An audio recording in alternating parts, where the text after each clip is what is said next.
Miss Barbie Fortesa, abay pinakawalan na ang pinakasikretong kailangan natin malaman ng isang Barbie Fortesa dahil matapos siyang maglabas ng ilang mga vlogs, no, yung mga parang get ready with me netong si Miss Barbie, panoorin natin. And I am well aware na may iba ko so far ang buha ko lang ay bawat eksena so dahil medyo pero laging gusto ko totoo, ng hindi OG lang na outfit kasi nga medyo aware ako sa naging friendship.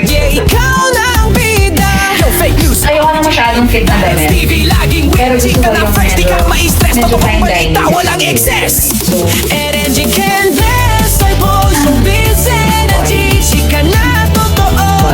like casual but not so parang gusto ko lang na ay kaswala lang sa akin ng fine dining.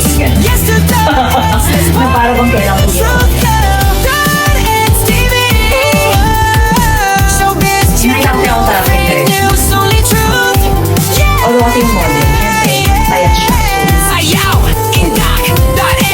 So, sa akin medyo border fine dining. Ay, hindi naman yung itsura nito. Pero yan, Oh, that is TV!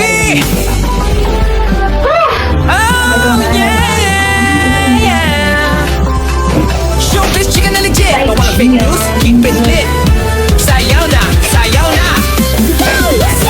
Kapag showbiz, chismis, di ka na tumuto.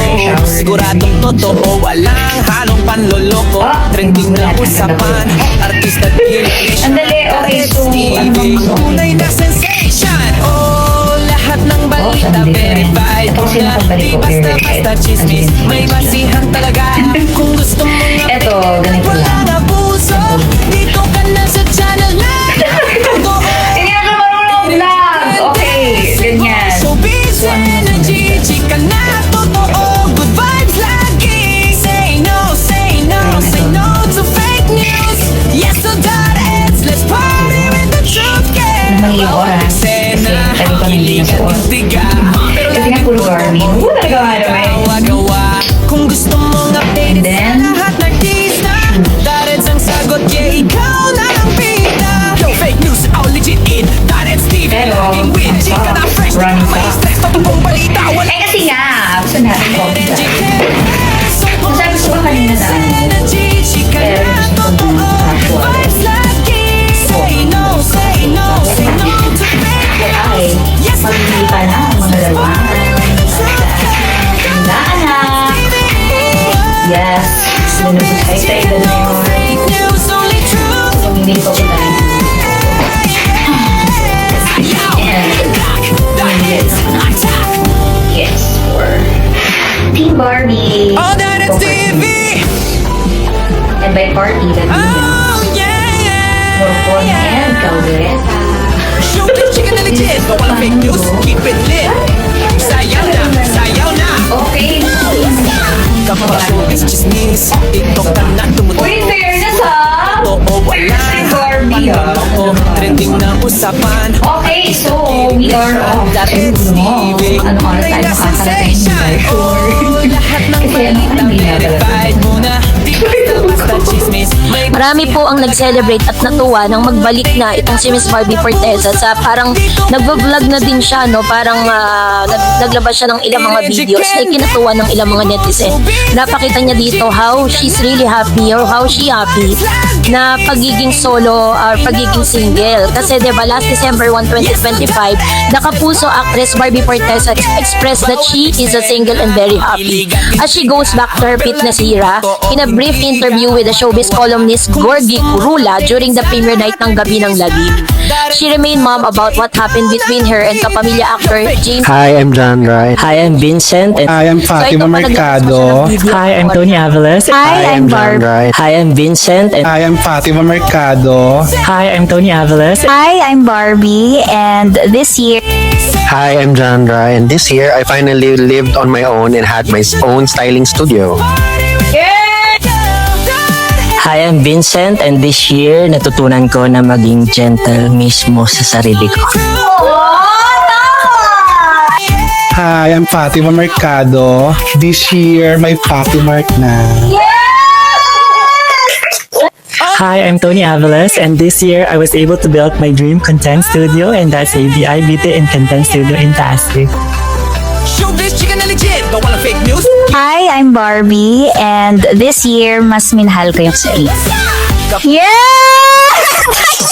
Tumutok, sigurado ako, walang halong panalo. Trending Isang malakas na tawa nga ang isinukli ni Miss Barbie Fortesa matapos magkaroon po sila ng parang Christmas party, no? Parang nagkaroon sila ng party kasama po ng kanyang mga glam team. At dito po sa bawat team niya ay meron po silang mga parang pasasalamat kung ano yung pinaka-grateful ka sa naganap sa iyo ngayong taon. At alam natin sobrang dami pong pinagpapasalamat ni Barbie because I know that this year is the year of Miss Barbie Fortesa. Number 1 kasi hindi po siya nawawala ng endorsement. Ang dami po mga endorsement na talaga namang siya po talaga lagi at si Mr. David Licauco ang pinipili. Ganon din naman, hindi rin siya nawawala ng proyekto, no? Dahil talagang hindi po siya nababakante sa mga projects dahil sunod-sunod ang kanya mga proyekto. And she said to that video na isa sa pinaka na-achieve niya this year ay yung mahalin yung kanyang sarili. So, which means di ka mais. ito po yung mga pumuputol dun po sa mga chika na nagkaroon ng something. Ito pong si Miss Barbie at si Mr. Jameson Blake. Although Miss Barbie Fortesa parang kinikip niya yung kanyang mouth, no, yung kanyang lips pagtungkol po sa mga bagay nito. Pero ito po yung sasagot sa mga chismis na kumalat, 'di ba? So yung rumors na yon is talagang totally tinake down na ni Miss Barbie Fortesa kasi according to her is this year ay mas minahal niya yung kanyang sarili, no? Parang me time niya this year eh. And dahil nga po dun sa pag-focus niya sa kanyang sarili, mas nabigyan niya ng pagkakataon yung sarili niya sa kanyang karera, sa kanyang pamilya. Yun po yung mga things na grateful po siya this year 2025. At alam niyo rin po ba na meron pong bago palang movie itong si Miss Barbie Fortesa na makakasama niya si Miss Charo Santos, Boots Anson Roa, Barbie Fortesa na magsastar sila sa new Brillante Mendoza film. Charo Santos, Boots Anson Roa, and Barbie Fortesa will star together in a new movie with award-winning director Brillante Mendoza. Barbie shared the news on her Instagram stories, reposting the post of film director Real Florido. So abangan po natin yan and talaga namang kaabang-abang, no, ito pong movie project na ito. Kaya pala meron tayong mga photos na nakita magkasama sila ni Miss Charo Santos, yun naman pala yun. And makasama pong isa sa mga mababait at talaga naman sasabi nating ginagalang na artista sa showbiz, si Ma'am Charo Santos, is a privilege na, 'di ba? So congratulations Miss Barbie, and